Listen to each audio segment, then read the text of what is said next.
मी सध्याला आहे शरॉफ बिल्डिंग परिसरामध्ये आणि शरॉफ बिल्डिंग परिसरामधनं जेही सार्वजनिक गणेशोत्सव मंडळ विसर्जनासाठी जातात त्यांच्यावर पुष्पवृष्टी आपल्याला होताना पाहायला मिळते। साधारणपणे 1970 पासून ही पुष्पवृष्टी जी आहे त्याला सुरुवात झालेली होती। माझ्यासोबत इथल्या बिल्डिंग मधले काही रहिवासी आहेत आणि या मंडळाचे काही सदस्य आहेत, आपण त्यांच्याशी बातचीत करूया। काय सांगाल, कशी नेमकी ही सुरुवात झाली होती पुष्पवृष्टीची? एकूणच ही सुरुवात अशी झाली की 1970 मध्ये आम्ही एक छोटीशी टोपली लावली। त्या टोपलीवरनं आम्हाला नवीन नवीन सुरुवात टोपलीने झाली आणि त्याचं तेव्हा गणपती एकदम कमी होते आणि आता गणपतींची संख्या एवढी वाढली आहे की 450 ते 500 गणपती मोठ्या मूर्त्यात आल्या। एका छोट्या टोपलीपासून जी सुरुवात झाली ती आता मोठमोठे गणपती आणि आता 900 किलो आम्हाला हे लागतो, फुलं लागतात नुसती। आणि हे मंडळाचं 55वं वर्ष आहे आणि त्यामुळे ना इकडे सर्व पुष्पवृष्टी म्हटली की श्रॉफ बिल्डिंग आलं आणि श्रॉफ बिल्डिंग म्हटलं की पुष्पवृष्टी, असं समीकरण आमचं झालेलं आहे। आणि हा लालबाग नगरीमध्ये पुष्पवृष्टीसाठी बाहेरून लोक भरपूर येतात आमच्या इकडे। आम्ही स्वतःही आलेलो आहे तुमच्या इथे, मी पण इथनच कव्हर करतोय। एकूणच दृश्य जी आहे ती तुम्हाला इथनं पाहायला मिळत आहेत। नेमकं कशा प्रकारे पुष्पवृष्टी होते हे देखील आपण इथं बघू शकतोय। नेमकं कशा प्रकारे हे सगळं तुम्ही बसवलं आहे, काय इंजिनिअरिंग आहे याचं तुमचं? इंजिनिअरिंग अशी आहे, हे विष्णूचा अवतार आहे, कुर्मा अवतार बोलतात त्याला। त्या कुर्मा अवतारामधून आपली ही पुष्पवृष्टी होते। असे दरवर्षी आम्ही नवीन नवीन आहे ना संकल्पना तयार करतो आणि लोकांना एक सामाजिक संदेश कसा जाईल याकडे आमचं लक्ष असतं। माझे सहकारी आहेत विनायक, ते पण सांगतील। आता हे जे तुम्ही करंडक बघताय की आता पूर्ण झालंय, पण हे जे बनवण्यासाठी जवळजवळ आम्ही आहे ना 1.5 ते 2 महिने अगोदर चालू करतो। कारण का कसं आहे, प्रत्येक जण बिझी आहे, कामामध्ये बिझी, घरामध्ये, तर त्या जसा कोणाला वेळ मिळेल तसा तो येणार, काम करणार। मग आम्ही जरा लवकरच सुरुवात करतो जेणेकरून ते काम सुद्धा जरा टायमात पूर्ण झालं पाहिजे।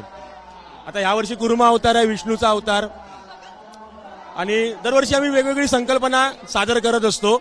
सुरुवाती टोपलीपासूनच झाली तसं मनोज माने यांनी सांगितलंच, आणि त्याच्यानंतर मग अशी एक कल्पना आली की बाबा नुसती टोपली सोडण्यापेक्षा काहीतरी आपण बनवूया, आर्टिकल बनवूया की त्या आर्टिकल मधून मग आपल्याला देखावा काहीतरी टाईप, मग ते असं एक एक एक एक आम्ही दरवर्षी नवीन देखावा बनवत असतो। एकूण यामध्ये जर पाहायचं तर फुलांची जी तुमची संख्या आहे ती वाढताना दिसते। नक्कीच नक्कीच, फुलं आता जवळजवळ आम्हाला ही 100 किलो म्हणजे 100 किलो पासून सुरुवात झाली की आता आम्हाला जास्त एवढी लागत आहेत, 1 टन पर्यंत आम्हाला आता फुलं लागतात।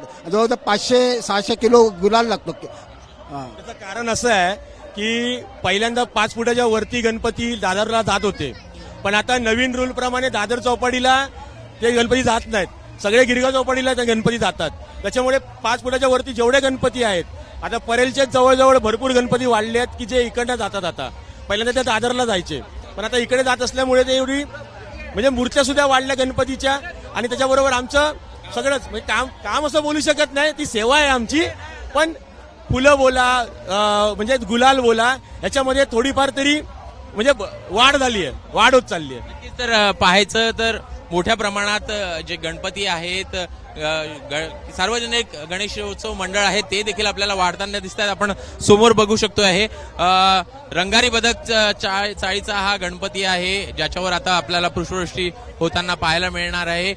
लंबोदर आहे, लंबोदरावर आता पुष्पवृष्टी होताना आपल्याला दिसेल। आपण समोर देखील बघू शकताय कशा प्रकारे फुलं असेल किंवा मग गुलाल असेल त्याची उधळण या सगळ्या बाप्पांवर आपल्याला होताना पाहायला मिळत आहे।